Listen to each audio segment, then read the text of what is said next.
West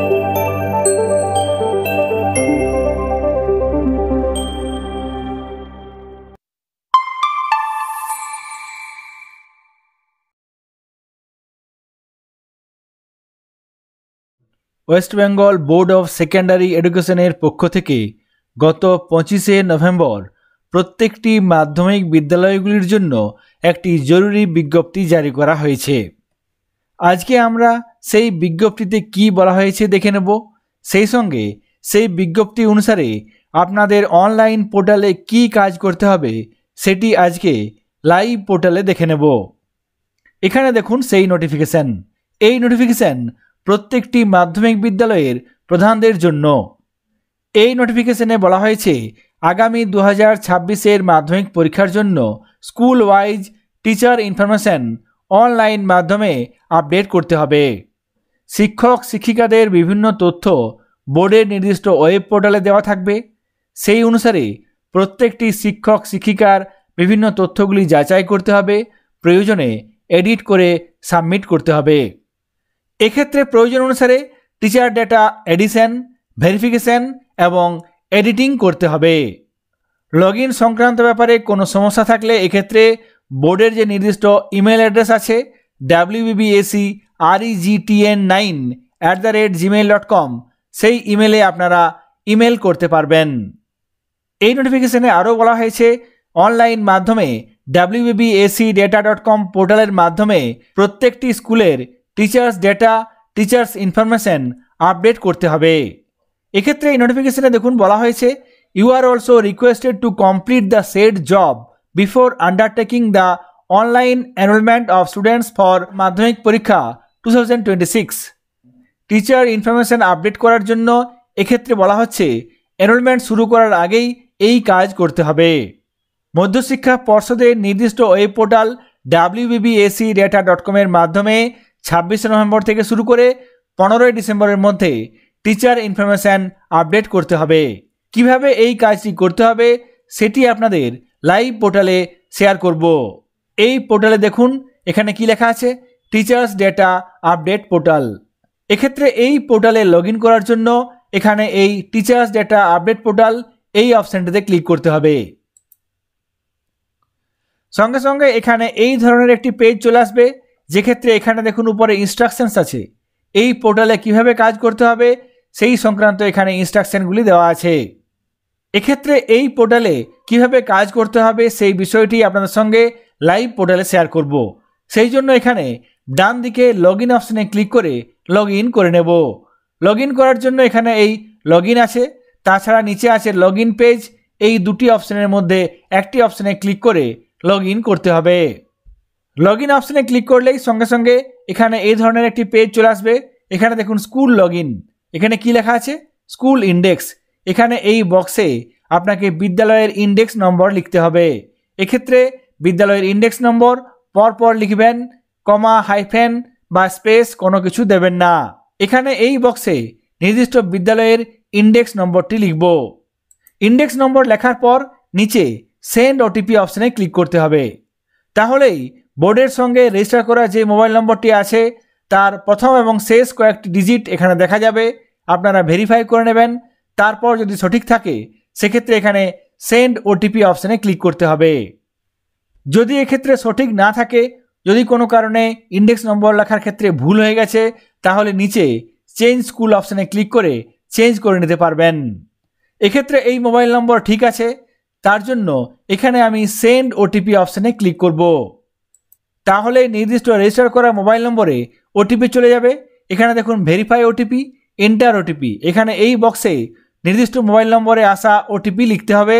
তারপর নিচে verify and log in এই অপশানে ক্লিক করতে হবে। যদি কোনো কারণে ওটিপি না আসে সেক্ষেত্রে এখানে নিচে রিসেন্ট ওটিপি অপশানে ক্লিক করতে হবে। এখানে আমি ওটিপি লিখলাম, এরপর নিচে ভেরিফাই অ্যান্ড লগ ইন এই অপশানে ক্লিক করব। তাহলে সঙ্গে সঙ্গে wbbacdata.com এর এই পোর্টালে নির্দিষ্ট বিদ্যালয়ের জন্য লগ ইন হয়ে যাবে। এখানে উপরে বিদ্যালয়ের ইন্ডেক্স নম্বর এবং বিদ্যালয়ের নাম লেখা থাকবে। নিচে দেখুন এখানে আছে male teachers, female teachers, new added teachers, total এখানে এই তথ্যগুলি দেওয়া আছে। তারপর নিচে আছে স্টার্ট চেকিং টিচার ইনফরমেশন এবং ডান দিকে আছে অ্যাড নিউ টিচার। এখানে এই পোর্টালে প্রত্যেক টিচারের ডেটা ভেরিফাই করার জন্য এখানে স্টার্ট চেকিং টিচার ইনফরমেশন এই অপশানে ক্লিক করে কাজ শুরু করতে পারবেন। এখানে নিচে আপনার বিদ্যালয়ের শিক্ষক শিক্ষিকাদের নাম থাকবে। এই লিস্টে যদি আপনার বিদ্যালয়ের কোনো শিক্ষক বা শিক্ষিকার নাম না থাকে সেক্ষেত্রে ডান দিকে অ্যাড নিউ টিচার অপশানে ক্লিক করে সেই টিচারকে অ্যাড করে নিতে হবে। অ্যাড করার জন্য এখানে অ্যাড নিউ টিচার এই অপশানটিতে ক্লিক করব। তাহলেই সঙ্গে সঙ্গে এখানে এই ধরনের একটি ফর্ম খুলে যাবে, যেখানে আপনাকে ফর্মটি ফিল আপ করতে হবে। এই ফর্মটি ফিল আপ করার ক্ষেত্রে খেয়াল রাখতে হবে যে এই রেফারেন্স নম্বর কোনোভাবেই পরিবর্তন করা যাবে না, কোনোভাবেই এডিট করা যাবে না। এখানে এই সমস্ত তথ্যগুলি ফিল আপ করার পর নিচের দিকে চলে আসতে হবে। সমস্ত তথ্য ফিল আপ করা হয়ে গেলে নিচে একটি সাবমিট অপশান থাকবে। এখানে এই সাবমিট অপশানে ক্লিক করে নির্দিষ্ট নতুন টিচারকে অ্যাড করে নিতে হবে। এরপর আমরা দেখে নেব এই পোর্টালে যে সমস্ত শিক্ষক শিক্ষিকাদের নাম আগে থেকেই আছে তাদের তথ্য কিভাবে ভেরিফাই করব এবং সাবমিট করব। এই পেজ থেকে আমরা উপরের দিকে হোম অপশানে ক্লিক করব কিংবা টিচার্স লিস্ট এই অপশানে ক্লিক করে নির্দিষ্ট লিস্টে চলে যাব। এখানে নিচের দিকে দেখুন শিক্ষক শিক্ষিকাদের নাম দেওয়া আছে। প্রথমে আছে আইডি, তারপর reference number, name, designation, subject, qualification 1, qualification 2, is data checked, এখানে নো, যেহেতু এখনও পর্যন্ত এখানে তথ্য চেক করা হয়নি সেই জন্য এক্ষেত্রে নো লেখা আছে। এখানে উপরে স্টার্ট চেকিং টিচার ইনফরমেশন এই অপশানে ক্লিক করে আপনারা টিচার ইনফরমেশন ভেরিফাই করতে পারবেন, কিংবা বাঁ দিকে দেখুন আইডি আছে। এই প্রত্যেকটি টিচারের জন্য আইডি দেওয়া হয়েছে। এই আইডিতে ক্লিক করে আপনারা নির্দিষ্ট টিচারের জন্য নির্দিষ্ট ফর্মটি খুলে নিতে পারবেন। এখানে আমি এই লিস্টে থাকা কোনো একজন টিচারের ফর্মটি খুলে নেব। কোনো নির্দিষ্ট টিচারের এই ফর্মটি খোলার জন্য এখানে আইডিতে দেখুন একটি নম্বর দেওয়া আছে, সেই নম্বরটিতে ক্লিক করব। নম্বরটিতে ক্লিক করলেই সঙ্গে সঙ্গে এই ধরনের একটি ফর্ম খুলে যাবে, যেক্ষেত্রে নির্দিষ্ট শিক্ষক শিক্ষিকার তথ্যগুলি দেওয়া থাকবে। এখানে দেখুন কোনো তথ্য এডিট করা যাচ্ছে না, তবে এখানে দেখুন এক্সপিরিয়েন্স, সিলেক্ট এক্সপিরিয়েন্স এই অপশানটি অ্যাক্টিভ আছে। এই নির্দিষ্ট শিক্ষক শিক্ষিকার এক্সপিরিয়েন্স কত সেই তথ্য এখানে দিতে হবে। এখানে এই ফর্মের কয়েকটি অপশান অ্যাক্টিভ হয়ে আছে, কয়েকটি অপশান আবার ইনঅ্যাক্টিভ হয়ে আছে, এক্ষেত্রে এডিট করা যাবে না। এখানে শুধুমাত্র এক্সপিরিয়েন্স এই অপশানটি অ্যাক্টিভ আছে এবং এখানে দেখুন পিনকোড, যেহেতু পিনকোড নেই পিনকোড দেওয়ার জন্য এই জায়গাটি অ্যাক্টিভ আছে। যদি এক্ষেত্রে সমস্ত ডেটা ঠিকঠাক থাকে তবে এখানে এই এক্সপিরিয়েন্স অপশানে ক্লিক করে এক্সপিরিয়েন্স সিলেক্ট করে নিতে হবে, তারপর নিচের দিকে চলে আসতে হবে। নিচের দিকে এসে এখানে এই চেকড অপশানে ক্লিক করতে হবে। কিন্তু যদি এমন হয় কোনো তথ্য এখান থেকে পরিবর্তন করতে হবে যেটি ভুল আছে, সেক্ষেত্রে আপনাকে বাঁ দিকে যে এডিট অপশান আছে সেই এডিট অপশানে ক্লিক করতে হবে। এখানে আমি তথ্য পরিবর্তন করার জন্য এই এডিট অপশানে ক্লিক করব।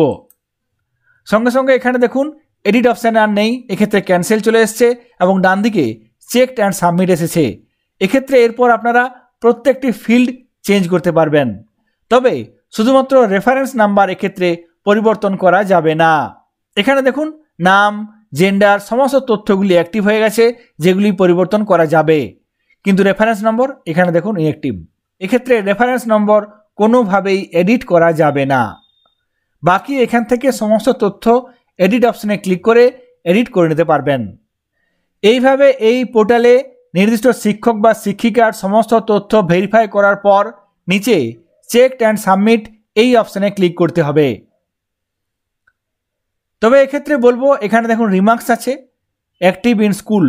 যদি এখানে নির্দিষ্ট শিক্ষক বা শিক্ষিকা না থাকেন, কোনো কারণে এই স্কুল থেকে অন্য স্কুলে চলে গেছেন, সেক্ষেত্রে আপনারা এখানে রিমার্কস লিখবেন টিচার হ্যাজ লেফট, তারপর এখানে চেকড অ্যান্ড সাবমিট এই অপশানে ক্লিক করবেন। এখানে সাবমিট করার জন্য এখানে চেকড অ্যান্ড সাবমিট এই অপশানে ক্লিক করব। সঙ্গে সঙ্গে ওই নির্দিষ্ট টিচারের ডেটা সাকসেসফুলি সাবমিট হয়ে যাবে। এখানে দেখুন হ্যাজ বিন সাবমিটেড সাকসেসফুলি। এইভাবে আপনারা প্রত্যেকটি শিক্ষক শিক্ষিকার ডেটা ভেরিফাই করতে পারবেন এবং চেক করে সাবমিট করতে পারবেন। আপনার বিদ্যালয়ের প্রত্যেক শিক্ষক শিক্ষিকার তথ্য ভেরিফাই এবং সাবমিট হয়ে গেলে কিংবা প্রয়োজনে অ্যাড করে নিয়ে সমস্ত কাজ করার পর কি করতে হবে এক্ষেত্রে সমস্ত তথ্য ভেরিফাই হয়ে গেলে কিংবা এডিশনের কাজ হয়ে গেলে এরপর আপনাকে ফাইনাল সাবমিট করতে হবে। সমস্ত শিক্ষক শিক্ষিকার ডেটা চেকড অ্যান্ড সাবমিট হয়ে গেলে আপনাকে ফাইনাল সাবমিট করতে হবে। এক্ষেত্রে আপনার বিদ্যালয়ের লিস্টের শেষে সাবমিট ফাইনাল ডাটা একটি অপশন। শিক্ষক শিক্ষিকাদের তথ্য সাবমিট করার জন্য এখানে আপনাকে সাবমিট ফাইনাল ডাটা অপশনে ক্লিক করতে হবে। ফাইনাল সাবমিট অপশনে ক্লিক করলেই এখানে এই ধরনের একটি পেজ চলে আসবে। এখানে বলা হয়েছে please read and agree the following terms and conditions. The above mentioned data of the teachers of the school provided by the West Bengal Board of Secondary Education are checked by school. এখানে ভেরিফায়ার্স name, এক্ষেত্রে বিদ্যালয়ের প্রধানের নাম লিখতে হবে। নিচে এখানে এই চেক বক্সে ক্লিক করতে হবে, তারপর নিচে সাবমিট অপশনে ক্লিক করতে হবে। এই সাবমিট অপশনে ক্লিক করলেই এই টিচার ডেটা ভেরিফাই এবং সাবমিটের কাজ সম্পূর্ণ হয়ে যাবে। তারপর আপনাকে একটি পিডিএফ ডাউনলোড করতে হবে। সাবমিট অপশনে ক্লিক করলেই এক্ষেত্রে পিডিএফ ডাউনলোড করার জন্য অপশান চলে আসবে। সাবমিট অপশানে ক্লিক করলেই এক্ষেত্রে ডাউনলোড পিডিএফ একটি অপশান আসবে। এই অপশানে ক্লিক করে আপনারা বিদ্যালয়ের সমস্ত শিক্ষক শিক্ষিকার তথ্য সমন্বিত একটি পিডিএফ ডাউনলোড করতে পারবেন। ডাউনলোড পিডিএফ অপশানে ক্লিক করলেই এই ধরনের একটি পিডিএফ ডাউনলোড হয়ে যাবে, যেক্ষেত্রে বিদ্যালয়ের সমস্ত শিক্ষক শিক্ষিকাদের নাম থাকবে। এই পিডিএফের একেবারে নিচের দিকে থাকবে বিদ্যালয়ের প্রধানের সিগনেচার এবং সিল দেওয়ার জন্য একটি জায়গা।